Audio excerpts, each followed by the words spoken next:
Welcome along to this video, which is celebrating Property Tribe's campaign 31 Days of Property Inspiration throughout January 2013. And I'm joined now by Mike Morgan, who is Head of Adjudication at the TDS. So welcome, Mike. Hello. Now, you're going to share a bit of property wisdom with us. What would be your bit of advice for landlords to ensure that 2013 is a safe year for them and their tenants?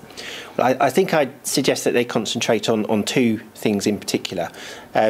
Before I tell them what they are, I think lay the groundwork for why they're now important.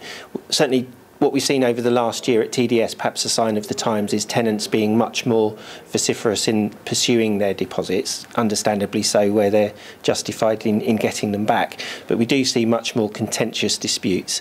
We're also conscious of the fact that last year the Localism Act changed the requirements for protecting deposits under the Housing Act, and we're still perhaps seeing landlords and agents who don't fully understand how they need to comply with that.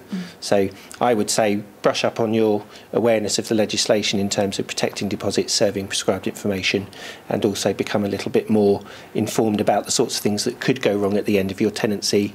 Try and deal with them before you set your tenancy up. That may solve you an argument later on. Absolutely, because that is such an important point, that the outcome of the tenancy is actually decided at the beginning by setting it up correctly, rather than waiting for something to go wrong at the end. So it means being absolutely bulletproof in the way that you set up your tenancy agreement, your inventory, and also protecting your deposit.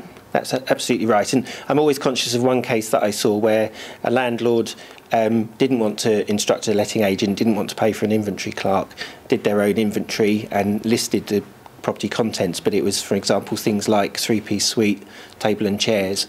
What they didn't say was that it was all brand new furniture from quite expensive retailers. At the end of the tenancy, the tenant had possibly taken away the furniture that was there and replaced it with other furniture which wasn't the same. Crikey. When it came to TDS, we had to say, well, we have no evidence to show which exactly, which exact tables and chairs were in the property. All we have is an inventory that says table and chairs, checkout report that says the same number of table and chairs are present at the property. Of course. So trying to save a little bit of money at the beginning of the tenancy probably costs them an awful lot of money at the end. That's a very good point. And also 50%, over 50% of your disputes are also about cleaning as well. So what would be your advice to landlords in that regard? I think make sure you have an inventory that records accurately the condition of the property at the start of the tenancy. With pictures? With pictures are good. We find that a combination of the written word and photographs are useful. Smells, dirt, soiling, difficult to get across in words alone. Photographs can help, but a combination of the two is the best. But we do see a lot of cases where landlords explain the condition of properties but don't refer to cleanliness, and we tend as adjudicators to regard things as two different things. Cleanliness is more about obviously soiling, condition more about damage and defects. Now, I think you've got some pictures which we're just going to pop up on the screen there, and I know that if I was a landlord and I confronted that in my property, I would be absolutely emotionally devastated, but the cost of putting that right probably far outweighs a deposit as well. Yes. I mean, this was quite an interesting case where we actually had no check-in at all and no check-out. We had these photographs which the landlord had taken at the end of the tenancy to show the condition, and some correspondence from a tenant who agreed that they'd perhaps not left the property quite as they should have done.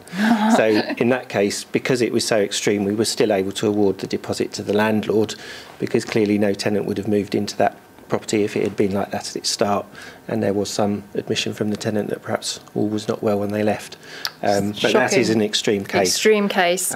Without that sort of evidence, a check-in and check-out report is obviously crucial. Absolutely. So I suppose to finish, what we're really saying is to get educated and be aware of your legal requirements to be a compliant landlord and or letting agent. I think that's right, and as we see more accidental landlords entering the market, perhaps letting one property, letting things for the first time, I think they are the people that need to be careful to make sure they comply.